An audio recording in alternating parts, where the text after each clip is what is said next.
ভারী অস্বাভাবিক একটা জন্তু হেঁটে আসার আওয়াজ। নিপেন ভয়ে আমার হাত চেপে ধরল। তখনই বুঝলাম বিপদ আসন্ন।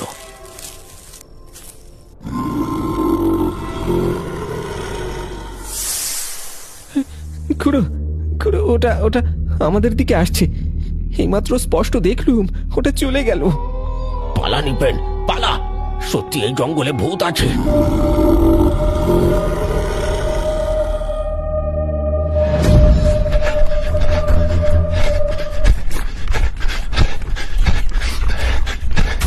আমি পিছনে তাকানোর সাহস পাইনি। শুধু নিপেনের বিকট চিৎকার, আর তারপরেই একটা পশুর ভয়ঙ্কর গর্জন শুনলাম।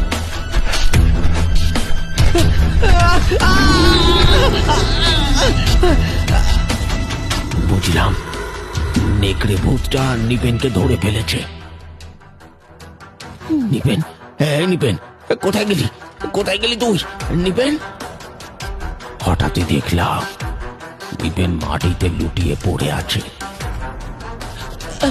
বাঁচাও, বাঁচাও খুড়ো, আমায় বাঁচাও, মরে গেলুম। এই পিশাচ আমায় মেরে ফেললো। খুড়ো, তুই কিচ্ছু ভাবিস না, আমি তোকে বাঁচাবো। হাঁপাতে হাঁপাতে দুই এক পা এগিয়ে গিয়েছি কি না গেছি, দেখলুম কুয়াশার ভেতর সেই নেকড়ে ভূত নিপেনকে কামড়ে ধরে আছে। তার মুখ রক্তে ভেজা, তার কাঁধের দিকটা থেকে দগদগে মাংস বেরিয়ে রয়েছে। খুড়ো, খুড়ো, তুমি পালাও।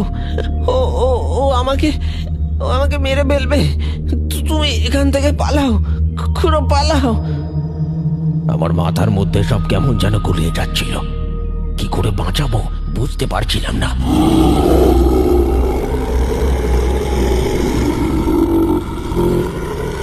হঠাৎ জামার পকেটে হাত যেতে দেখি একটা দেশলাই।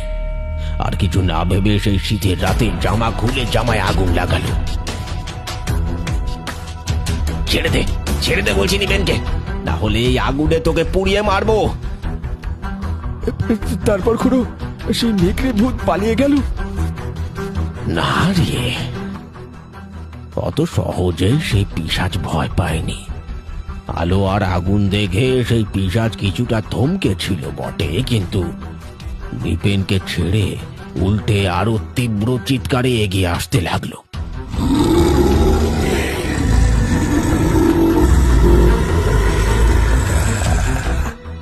আমার মনে হলো সেই পিশাচ হয়তো মোটেই ভয় পায়নি, বরং এই অল্প আলোতে সে হয়তো আরো ক্ষিপ্ত